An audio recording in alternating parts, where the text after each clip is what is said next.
I was married off really young as a child. Oh wow. Wow. I've got 2 kids. You got 2 kids? Yeah. July. I've got Aliyah and I've got Leonora. And I'm active in their life. They live with me. First of all, why are you marrying off a 15-year-old child? Like, Sultana shared that she was married off at 15. Her first child is 9. She has 2 kids. Her first child is 9 years old, and she gave birth to them via CS. So imagine operating on a child to bring in another child. Like, it's so annoying that these things are still happening. And for some, it's even younger than that. I was just listening to her and I was just like, I was triggered. I was pissed off. I was triggered. I was just like, Omo, let's not even dwell on that. But Sultana shared her story to Jason, and he was also like, wow, wow, because up until this moment, none of us knew that Sultana had a child or was even married at any point. Now she has shared that she even has 2 children. Although, like, there was one rumor that came out earlier on when the show started, but we're not sure.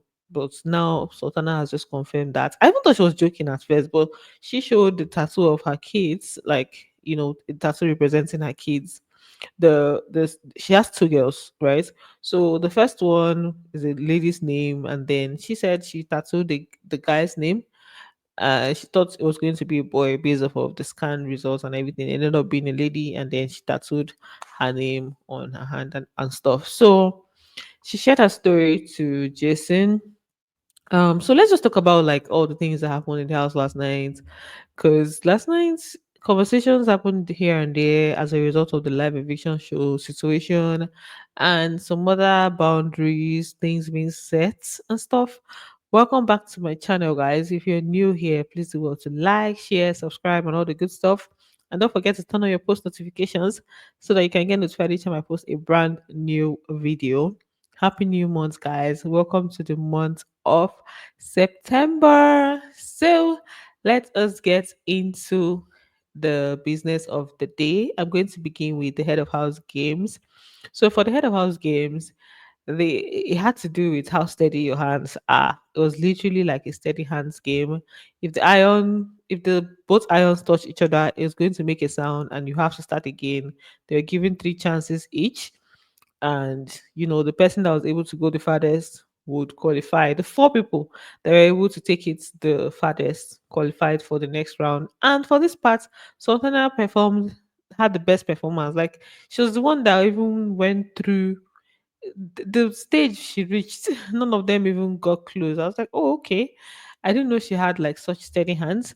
So at the end of the day, the 4 housemates that qualified for the second round were Big Soso, Mensan, Tracy, and Sultana. So for the second part, it was just like, still a balancing type game where they had to direct the ball into the hole using the rope. And for after this, we now had the final round, which had Mensan and Sultana balancing again. Now they had to balance like all these plates on top of a slim rod. I thought that Mensan was going to do very well for this because of that. Okay, you guys remember that arena games where he balanced balls and stuff, a plate and all of that on a rod. He actually did well, but it was quite unfortunate that his own stuff fell just before the buzzer went off. So Sultana's one was still standing, and that is how she ended up winning the game and became the head of house for the day. When the challenger happens, we'll not know whether it's going to be taken away or not. But currently, Sultana is the head of house, right? And she chose Big Soso to be her house guest. Then Joanna is the house snail. You guys, you see what the house situation is like. This week, everyone said the team is bare minimum. So they are going to leave like the olden days. Everything is like at the barest minimum. They gave them mats. They are going to be sitting on stools. Give them mats for sleeping. There's mortar and pestle in the house. And sorry, there's mortar and pestle in the house. And it's just like, we are taking it all the way back. So now the housemates spread their mats in the living room, some in the room on the floor, sha, and that's how they slept last night, right? Then for the Mensan situation, you guys know that after the live eviction show, the fight still continued. A lot of things were said. Now, some of the housemates were dragging Mensan for, responding to Avatar and saying the things that he said. Right? I think one of the things that he said was, what did Avatar steal in South Africa that they made her, that made them deport her and stuff. So he said some things. Avatar also said a lot of things, but then they were dragging Mensan for responding to her. We had Jason that was saying, so if she responds, so you say if you could respond. Rude Boy was saying the same thing. So they basically came at Mensan for responding to Avatar's insults, right? Because you talk, you go talk. Because you abuse, you go abuse her. See, woman is for man woman. Yeah, real. Yeah, I was just listening to Rude Boy especially, right? And we had Jason say, "Oh, because she did talk, you could talk." Rude Boy say, "Man matter different from woman." I was like, Rude Boy, is it that you're forgetting that you had a full blowout with Imisi in the same house? When was it? And you were literally even doing the most. How are you dragging Mensan for doing that? It was just funny to me. Like, what do you mean? Oh, she did talk, he did talk. Like, why shouldn't you defend yourself, regardless of the gender? If somebody is insulting you, you have every right to talk back. So I didn't even understand the purpose of the dragging. Like, okay, I understand that there's some things that he may have said that maybe may have been him taking it too far, but that is no way to even call out somebody if they said something that was somehow, if you are coming from a place of love and saying, okay, this person is my friend, as Mesan is my friend, and you want to correct him and say, guy, for no talk this thing, no. Not when he's at the heat of the moment, you not come and be saying, oh, don't say that, and you expect him to just take such criticism at that point. He's in his defense mood, he's still pissed off. You now, all of you are now pouncing on him and saying the most. How do you expect the person to feel, right? So I just felt like this whole thing was not, it made no sense at all. And they do this a lot. They've done it to him even when he did the whole plate thing that he broke on the floor. Right, I understood that what he did was wrong, but the way they were just coming, if you not do that, if you not do that, like, why you all doing this thing? If it was a different person, there are certain people that they would have not like come out like that. So I didn't like how they did that. Then Thelma now faced him on her own. She even told him that he's stupid, and like she still attacked him, you know. You don't know when to stop talking. Who never come and talking? You see they talk. Did I ask you to keep quiet? Did you keep quiet? You're very stupid. Stop this thing you're doing, I beg. No, I'm not doing anything. So, saying, oh, Ebuka was talking, he was still talking. Avatar was the one talking the most. Avatar was the one that resumed for every time that Ebuka left the stage. Avatar resumed her insults. The other time, he didn't say anything, so I didn't respond. And that made him have that blowout where he broke the plate. So, why are you people, you want to shut him down? He should not express his own feelings. Avatar should be the one talking, talking, talking. It doesn't make any sense to me. And I don't even know why they were coming at it like, oh, he was doing the most. Yeah. So later on, Thelma actually went to have a conversation with him. She was saying that the first reply that Mensan gave Ebuka was already enough, right? And that, they were just trying to correct him, and he doesn't like to take corrections. That he should have just left the whole thing at the reply he gave Ebuka. That because of the fact that the reply was good, that's why Avatar was now shaking and explaining herself. That if he left it like that, Avatar would have just looked like a fool. So that was what Thelma was explaining to him, that they were just trying to advise him. They were trying to talk to him and make him see reasons why he should have not gone at it the way he did. I understand her saying, "Oh, this one, that one, that one, that one," but you cannot tell somebody how to react. He did not react the first time. Now he has said what he has said. Somebody is coming at him, so I beg, leave and make him react how he want to react. All these ones when they talk. Thelma has had several back and forth with people. If he's by ignoring, she for they ignore everybody when they annoy her now instead of having a fight in the house. It's only when it comes to another person's matter that you now know how to want to make the person control their emotions. So I didn't like that they were trying to shut him down, basically, just because, oh, you're a guy, you're supposed to what? Anyway, moving on to the next conversation. So Isabella is on to Bright, and it looks like she's trying to actively chase that because Ebuka don't tell her say she if Kaikumi no day, no go get game again. She's like, okay, now that I've expressed my interest in Bright, let me actively follow this up. She was now telling Kola, she even went to reconcile with Kola because herself and Kola, they were not even in good terms before now. So she went to reconcile and she was now asking him that how is he going to do it, that he should, help and do the connection. And that was this was her having a conversation with Kola and just telling him to connect like what can he do basically. She said that she has liked Bright since it's not even today, that since like almost 3 weeks ago, but she has been trying to suppress it and hide it. But then that she don't get something for him since. I say, okay. I don't hide them. So now we know how can you help? You don't bring your combat. That is all right. I told you. Anyway, I'll follow for drama. This week, we're going to see how it's going to be. Although Kola was saying that he cannot really do much because Mide is his guy and he cannot go and be trying to connect Bright with um Isabella when Mide is there, that somehow, but that's all he's going to do is to ask Bright how he feels about Isabella. I said, okay. And before you even know it, Sultana was already giving Bright the gist that, there are some people that are like, admiring him. He has admirers. She didn't even say it was just one person, but she said she's going to be dropping the names one at a time, one per day. So for last night, she dropped Isabella's name for him. Right. Yeah, you're not person. No. I didn't know all this. The other one, don't worry. But the other one too is very. So she said that one she's going to drop the name tomorrow. The way Bryce was so interested in this gist there. Looks like he's probably going to play along and be flirting.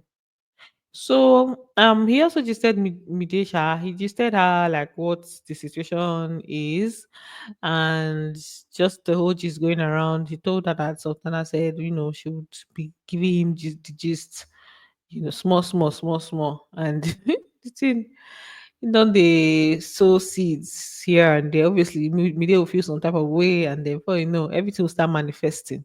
So that was the gist that was happening here in their lounge, their living room lounge. Okay, Sultana was like, oh, can you please very communicative? This guy because commission, so this guy is The way they were even whispering, so if person didn't even hear them when they talk properly. Then concerning the live eviction show situation where they spoke about what Kola said about Koi and what Mide said about DEDE. What's his name? Bright was basically saying that Kola spoke well, he explained himself and he gave a good answer. He doesn't need to do too much, he doesn't need to do much more. And that he also said that he told Mide that if Mide should go and apologize to Didi, that they are going to fight, that him and Mide they are going to fight. So everybody should just stay in their lane and not try to fix anything whatsoever. No, you made a point. That's it. You made a valid don't point. forget that I told you that he pulled me to the side about his age. Yeah. Conversation. You're just speaking your mind. Yeah, Like, you spoke your mind. I had to tell me, she okay. If she apologized, me, I go fight now. I'm not going to call you to say I'm sorry that I said I'm not doing that. Yes, sir.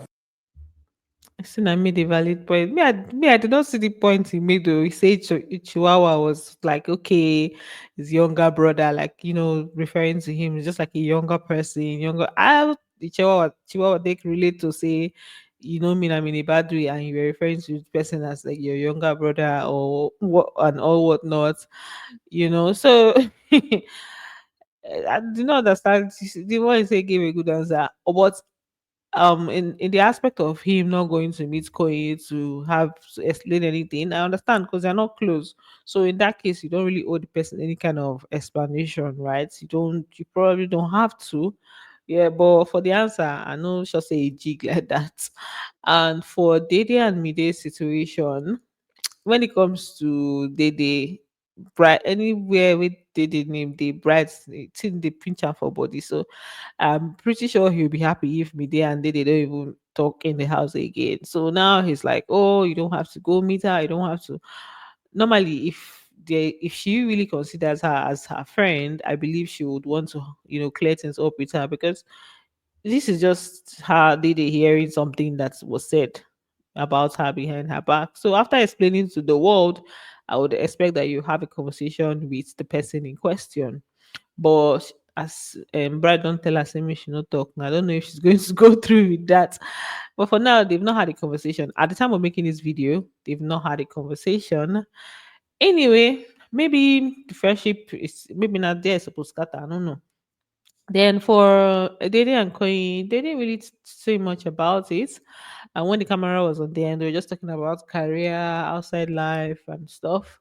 Yeah, and then we had a long session between Sultana and Jason. Sultana was basically, expressing that she felt some type of way with Jason's comments during the live eviction show, because Ibuka asked Jason whether he sees any thing happening, anything moving further with them outside of the house, and he said no. The way he said it no is almost like, oh, I can't be with this person, right? So she said he made her feel some type of way. I felt a certain type of way when you asked that, then you were just like, no, no, no, no, no, no, no. Ah! So um the conversation just started from that point, or it started before that, but as at the time the camera was on them, that's where that was what's like strikes, I mean, and everything starts the convo. So now Jason was now talking about his girlfriend. See, in this their conversation, he mentioned his girlfriend like 1 million billion times. At some point, I was like, Shay, sometimes I no go leave this conversation. You know, go just come off for there. Because the way he was pressing on it, like almost like maybe Sultana was trying to force him to do what he didn't want to do. And that's how he sounds sometimes. That makes this whole thing somehow like he'll be like, I'm trying to avoid temptation. That's why I don't want to be on her bed. I don't want to be this. I don't want to be that. But then you still be the one to go and lie down there. The next day you're trying to avoid it. So to not be as if now they force you, as if she's using rope to tie you to her bed or something. So now he was just telling her that, his babe, that he doesn't want, the reason he's flirting with different people is that he doesn't want his babe to feel like, oh, there's something going on with him and a particular housemate. So he prefers to be everywhere so that there will be no reason for the babe to want to break up with him before he leaves the house. I want to be free with everybody. In fact, that's the only way that my girlfriend, that this is not as deep as she thinking about breakup before I even come out. So, yeah, basically saying that the girlfriend gonna say this in no deep. Then he was now saying that in the house that he was now giving his rules and regulations. I be his pointers. Say that he's going to, as far as he doesn't have a ship in the house, he's going to do whatever he wants. He spoke about dancing with Joanna, that he's not going to be in his shell all because he's close to her, that Sultana, that he's going to do what he wants, basically, one. And then two, with Joanna, he's going to continue his dancing with her and everything. Just basically letting Sultana know that in go still dey high one day, regardless of whatever the feelings may be or whatever it is that they may have. I'm not going to ruin that for anything. Yeah, That's I one. wouldn't want you to do that too. Number two, as long as I'm in this house and I am not in a ship, I can do what I want. Whatever you want to do, yeah. And I give clear examples of where I draw the line.